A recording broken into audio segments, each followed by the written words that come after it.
So, you ever think about places on this planet where the rules just don't apply? Where reality itself seems to be glitching out?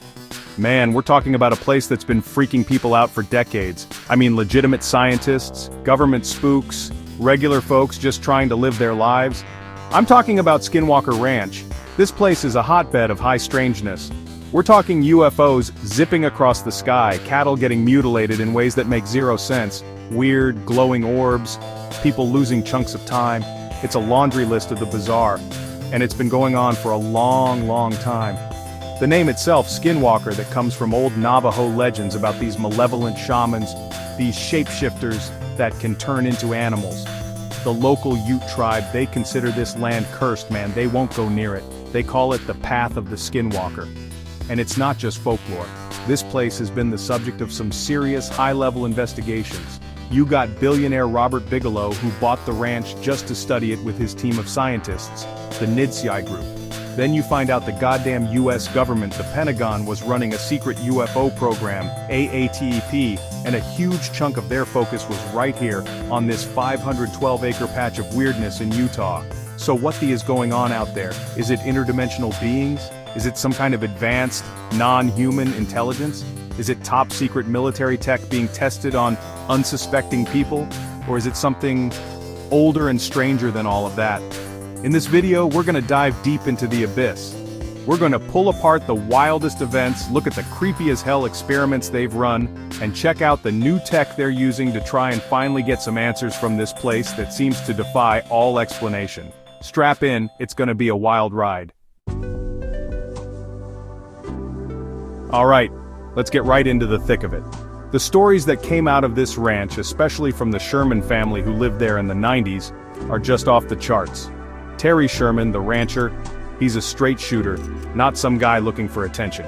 And the stuff he and his family went through, it's terrifying. Imagine you're out with your dogs, and you see this thing, a wolf. But it's not a wolf, it's massive, way too big, with these piercing, intelligent eyes that don't look like any animal you've ever seen. Terry shoots it. He shoots it with a high-powered rifle, point-blank range.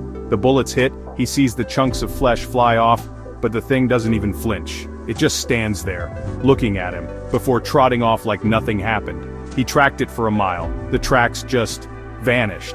What do you even do with that? And it wasn't just giant, bulletproof wolves.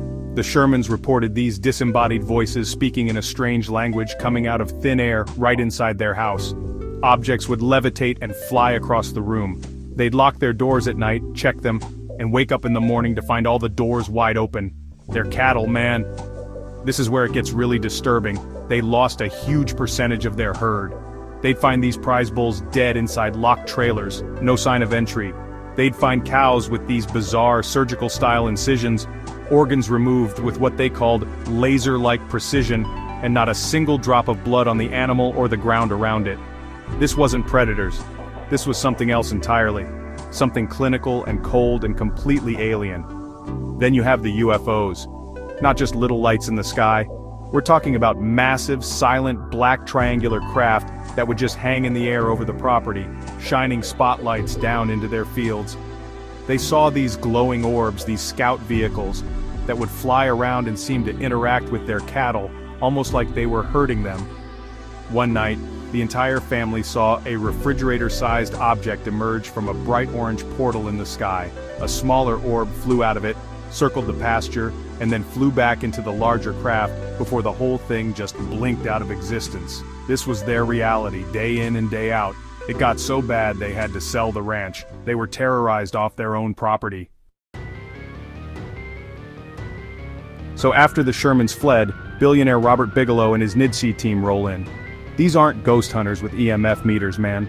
These are PhD physicists, engineers, veterinarians, serious people with serious funding. They turn the ranch into a 24/7 surveillance operation. Cameras everywhere, magnetometers, Geiger counters, infrared, the works. And the ranch, it seemed to play with them. It was like a sentient intelligence was actively messing with their experiments. They'd set up a camera to watch a specific spot, and the place the phenomena would happen is in that camera's blind spot. Equipment would malfunction in bizarre ways. Brand new batteries draining in minutes, connectors being mysteriously unscrewed, data files corrupting for no reason. One of the most unsettling things they did was what they called baiting the phenomenon. They'd bring animals, like dogs or other livestock, and tether them in known hotspots, trying to provoke a response. Think about that for a second. They're using live animals as bait for, what? An invisible entity? A UFO? They had a team member, a biologist, who was observing one of these tethered animals from a blind. Suddenly he sees this ripple in the air, like a heat haze, but it was moving with purpose. It moved towards the animal, and as it did, all their monitoring equipment went haywire. The biologist was so freaked out he just bailed. He refused to ever go back into that area. It was like the ranch itself had a predator, but it was invisible. Then there's the infamous digging experiment. The scientists had a theory that maybe something was buried under the ranch on Homestead 2, so they bring in heavy machinery and start digging. As soon as the excavator breaks ground, all hell breaks loose. A team member who was just observing from a distance was hit by some kind of invisible force. He felt this immense fear, his mind was flooded with terrifying images, and he ran off screaming. Another guy's hair stood on end, and he saw a blue, electrical-like arc jump from the ground to the excavator. The digging stopped. It was like they poked the beehive and whatever lived there told them, in no uncertain terms, to back the heck off. It's one thing to see a light in the sky. It's another to have the earth itself fight back. The UFO sightings at Skinwalker Ranch are not your grandpa's fuzzy photos of a hubcap. This is a different level of weird. We're talking about encounters that are interactive and, honestly, often hostile. The NIDI-SCI team documented over 100 separate incidents that they just couldn't explain. One of the classic sightings involves what they called the football field-sized UFO. Imagine looking up and seeing a silent, black, non-reflective object so massive it blocks out the stars. It had no lights, made no sound, and it moved with a deliberate slowness that was just wrong. It wasn't an airplane, it wasn't a blimp. It was something that defied all known principles of aerodynamics and propulsion. It just hung there, an oppressive, silent void in the sky. And, they had encounters that felt like a direct challenge. One night the team sees a bright light moving erratically in the sky. They grab a high-powered laser and shine it at the object. The moment the laser hits it, the object shoots a beam of light right back at them, hitting the ground just a few feet from their position. It was a warning shot. Another time they saw a small, metallic-looking sphere dancing around in the sky. It moved in ways that were impossible.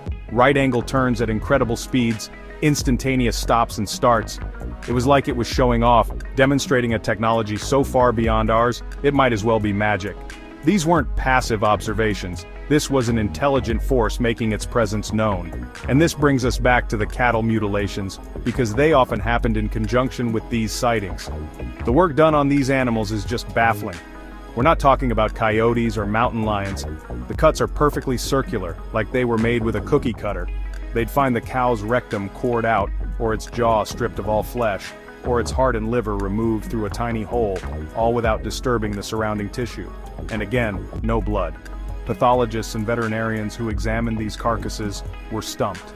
They said it looked like the work of advanced surgical tools, maybe some kind of heat-based laser that cauterized the wounds instantly. Who has that technology, and why are they using it on cows in the middle of Utah? It's a terrifying, enduring mystery. Okay, so UFOs and weird creatures are one thing, but when reality itself starts to bend, that's when things get truly mind-scrambling. And that's a cornerstone of the Skinwalker Ranch lore. The idea of missing time comes up again and again. Terry Sherman, the original rancher, reported an incident where he was chasing a strange blue orb in his truck. He followed it across a field, and the next thing he knew, it was hours later. He had no memory of that intervening time, it was just gone. A complete blank. His wife was frantic, thinking something terrible had happened. It's like he was scooped out of reality for a while and then put back in. This wasn't a one-off thing. Members of the NIDI-SCI team and later the current Secret of Skinwalker Ranch team have reported similar experiences. They'd be setting up an experiment, they'd look at their watches, and then, what felt like 5 minutes later, an hour had passed. It's disorienting and deeply disturbing. It makes you question your own sanity. Is it a psychological effect of being in such a creepy place, or is there some kind of temporal distortion field at play? It gets even weirder when you hear stories of people having shared experiences of this, where multiple people lose the exact same chunk of time, confirming it wasn't just one person's perception playing tricks on them. And then there are the reality glitches, the things that just shouldn't be possible. One of the most famous stories is when the Nidshi team saw a hole open up in the sky. A literal circular black hole against the blue daylight sky. And out of it, they saw what looked like a large dark creature crawl out and then disappear. The hole then sealed up. What the heck do you do with that information? Another time a researcher was looking at the ridge through binoculars and saw a figure. But the figure looked like it was moving in a different frame rate, like it was a bad video game character stuttering across the landscape. These aren't just strange events, they're violations of the laws of physics as we understand them. It's like the software of our reality is corrupted on that property.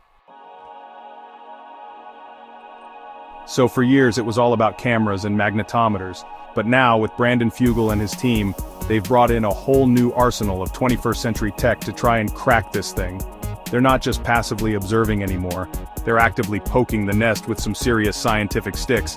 They're launching rockets up into the sky, dozens of them, packed with sensors to measure everything you can imagine. Radiation, magnetic fields, atmospheric pressure, RF frequencies. They're trying to get a snapshot of the environment right when a phenomenon is happening, to see if they can measure the physical tell of one of these events.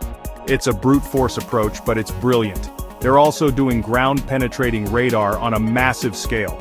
They're scanning the entire ranch, especially that mesa, that ridge that seems to be the epicenter of so much of the weirdness. They're looking for voids, anomalies, strange metallic signatures, anything that could suggest something is buried under there. Is there a base? A natural geological formation with bizarre properties? A crashed ship from 1,000,000 years ago? The data they're getting back is showing strange things. Large, dense masses where there shouldn't be any.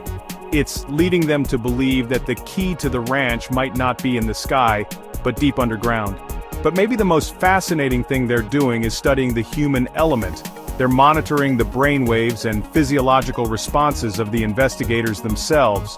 They've found that when people are on the ranch, and especially when they're near a high strangeness event, their bodies and brains react in measurable ways.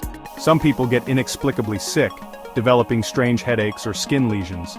Others, like the ranch superintendent Thomas Winterton, have had terrifying medical emergencies that doctors can't explain, with bizarre things showing up on his brain scans that look like an injury from directed energy. They're realizing that the phenomenon isn't just something to be observed, it interacts with you. It affects you on a biological level. The observers are part of the experiment, whether they like it or not. So at the end of the day, after all the rockets, all the digging, all the ghost stories and government secrets, what is Skinwalker Ranch? It's still America's greatest paranormal mystery. It's a place that seems to actively resist being understood. For every answer they find, 10 new crazier questions pop up. It's a puzzle box that changes its shape every time you think you're about to solve it. It's a real-life X-file.